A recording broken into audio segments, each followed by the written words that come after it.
ఛత్తీస్గఢ్లో భారీ encounter. So ఇది మావోయిస్టులకి ఒక తీరినటువంటి దెబ్బ అని చెప్పుకోవచ్చు. ఇప్పటికే వరుసగా ఎన్కౌంటర్లతోటి మావోయిస్టు ఉనికే లేకుండా పోతున్నటువంటి ఈ తరుణంలో మరోసారి ఛత్తీస్గఢ్లో జరిగినటువంటి ఎదురుకాల్పుల్లో భాగంగా 10 మంది ఒకేసారి, ఆ 10 మందిలో 2 అగ్రనేతలు చనిపోవడం ఇది మావోయిస్టు పార్టీకి తీవ్రమైనటువంటి నష్టంగా చెప్పుకోవచ్చు. సో మార్చి చివరికల్లా మావోయిస్టులు లేనటువంటి దేశంగా తయారు చేస్తామని ఇప్పటికే కేంద్ర హోంమంత్రి అయినటువంటి అమిత్ షా ప్రకటించడం, దానికి అనుకూలంగానే కేంద్ర బలగాలు ప్రతి అడుగులో మోహరించడం, మావోయిస్టుల అడుగుజాడల్ని పసిగట్టడం, డ్రోన్లతోటి వాళ్ళ నిఘా వ్యవస్థను ఏర్పాటు చేసుకొని డ్రోన్ల సహాయంతో మావోయిస్టుల యొక్క అడుగుజాడల్ని పసిగట్టి ఎక్కడికక్కడ కూడా వాళ్ళని లేకుండా చేస్తూ ఉన్నారు. సో ఇప్పటికే లొంగిపోమ్మని చెప్పేసి ఒక పక్కన కేంద్రం చెప్తా ఉంటే మాతో చర్చలు జరపండి అని చెప్పేసి మావోయిస్టులు చెప్తా ఉన్నారు. సో నిన్న జరిగినటువంటి ఎదురుకాల్పుల్లో భాగంగా ఎన్కౌంటర్ల ప్రాంతంలో బాలకృష్ణ చనిపోయినట. 10 మంది మావోయిస్టుల మృతుల్లో కేంద్ర కమిటీ సభ్యుడు బాలకృష్ణ, ఆయన స్వస్థలం భూపాలపల్లి జిల్లాలోని గణపురం. మృతుల సంఖ్యపై స్పష్టత ఇవ్వని పోలీసులు మరింత మంది మరణించి ఉంటారని అనుమానం.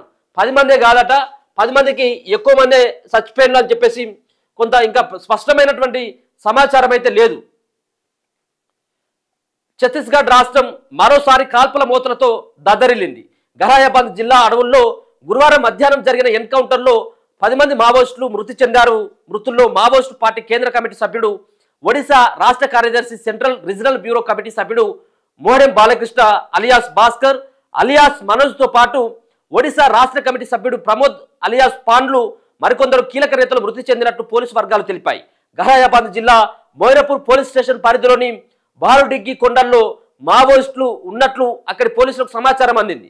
దీంతో ఆ జిల్లాకు చెందిన E30 STF కోబ్రా బలగాలు కూంబింగ్ చేపట్టాయి. ఈ క్రమంలో బలగాలు మావోయిస్టుల మధ్య 3 గంటల పాటు ఎదురు కాల్పులు జరిగాయి. అనంతరం ఘటనా స్థలంలో 10 మంది మావోయిస్టుల మృతదేహాలను AK-47 అలాగే ఆటోమేటిక్ తుపాకులు లభించినట్టు తెలుస్తుంది. చనిపోయిన వారిలో మావోయిస్టు పార్టీ కేంద్ర కమిటీ సెంట్రల్ రీజనల్ సభ్యుడు మోడెం బాలకృష్ణ సైతం ఉన్నట్లు గుర్తించారు. ఒడిశా రాష్ట్రం కార్యదర్శిగాను బాధ్యతలు నిర్వహిస్తున్న బాలకృష్ణ స్వస్థలం ఆయనది తెలంగాణ రాష్ట్రంలోని భూపాలపల్లి జిల్లా గణపురం. ఆయనపై ₹1 కోటి రివార్డు ఉందని పోలీసు అధికారులు తెలిపారు. ఖాననూల్, కలాహాండి, బౌద్, నయగఢ్ డివిజన్లలో పంచి పట్టున్న బాలకృష్ణ కొంతకాలంగా అనారోగ్య సమస్యలతో ఇబ్బంది పడుతున్నారని సమాచారం. అయితే ఇప్పటి వరకు ఎన్కౌంటర్లో ఎంతమంది చనిపోయారనేది పోలీసులు అధికారికంగా వెల్లడించలేదు. ఎదురు కాల్పులు జరిగిన ప్రాంతంలో 10ల సంఖ్యలో మావోయిస్టులు ఉన్నారని, కాల్పుల్లో చాలా మంది మృతి చెంది ఉంటారని ఓ జవాను అనధికారికంగా తెలిపారు. గత ఏడాది ఇదే గహాయాబాద్ అడవుల్లో జరిగిన ఎన్కౌంటర్లో మావోయిస్టు పార్టీ కేంద్ర కమిటీ సభ్యుడు చలపతి మృతి చెందిన విషయం తెలిసిందే. కాగా ఛత్తీస్గఢ్లోని బీజాపూర్ జిల్లాలో 26 మంది మావోయిస్టులను కేంద్ర బలగాలు అరెస్టు చేశాయి. అలాగే నారాయణపూర్ జిల్లా పోలీసుల ఎదుట 16 మంది మావోయిస్టులు లొంగిపోయారు. ఒక పక్కన చాలా మంది మావోయిస్టులు జనజీవన స్రవంతిలోకి కలవడానికి చాలా మంది వస్తూ ఉన్నారు. ఈ ఎదురు కాల్పులకు భయపడి సో పెరిగినటువంటి టెక్నాలజీకి అనుగుణంగా ఇప్పుడు ఈ కూంబింగ్ అంతా నడుస్తూ ఉన్నది ఏది కేంద్ర బలగాలు. సో ఇప్పుడు పాత తుపాకులు పట్టుకుని వాళ్ళు కూడా ఎన్ని రోజులు యుద్ధాలు చేస్తూ ఉంటారు. సో ఒక పక్కన అప్పుడున్నటువంటి వాళ్ళు ఆ రోజు మావోయిస్టులు అడవిలోకి పోవడానికి ప్రధానమైనటువంటి కారణం ఆ రోజులో ఉన్నటువంటి పరిస్థితులు, ఆ రోజులో పెత్తనం, అగ్రవర్ణాల యొక్క పెత్తనం కావచ్చు, మరో పక్కన గిరిజనులకు అలాగే ఆదివాసులకు దక్కాల్సినటువంటి హక్కుల పైన పోరాటం కోసం కావచ్చు, వాళ్ళ జీవన స్థితిగతులలో వచ్చేటువంటి తీసుకురావాలన్నటువంటి మార్పుల కోసం వాళ్ళు ఆ రోజు వెళ్ళిళ్ళు. సో ఇప్పటికి దరిదాపుగా చాలామంది 40-50 సంవత్సరాలుగా వాళ్ళు కనీసం ఇంటికి రాలేదు, కుటుంబాన్ని అంతా కూడా మర్చిపోయారు. వాళ్ళంతా అక్కడే అడవిలో ఉండి ఆ వ్యవహారం అంతా నడుపుతా ఉన్నారు. సో ఇక రానున్నది ఇప్పుడు ఉన్నటువంటి ఈ రోజులలో అవసరం లేదు, ముఖ్యంగా వీళ్ళు ఉండాల్సినటువంటి అవసరం లేదు, అడవుల్లో ఉండాల్సినటువంటి అవసరం ఏముంది. మావోయిస్టులు ఒకవేళ కనుక జనజీవన స్రవంతిలోకి వచ్చినట్టయితే వాళ్ళకి ఉపాధి కల్పిస్తాం, వాళ్ళని ఆదుకుంటాం, వాళ్ళ కుటుంబాన్ని భరోసా ఇస్తామని చెప్పేసి కేంద్రం చెప్తా ఉంది. లేదు మేము మీతో చర్చలు జరుపుతాం, మా సంబంధించినటువంటి భావాలని మీరు అర్థం చేసుకోవాలి అన్నటువంటి దానిపైన మావోయిస్టులు చర్చలకు కోరుతా ఉన్నారు. కానీ చర్చలు ఎక్కడ కూడా జరపమని చెప్పేసి చెప్తా ఉన్నారు. సో ఇటువంటి దాడులు జరుగుతూ ఉంటే ఇక మావోయిస్టులు చాలా మంది భయపడి వాళ్ళు బయటకు వస్తూ ఉన్నారు.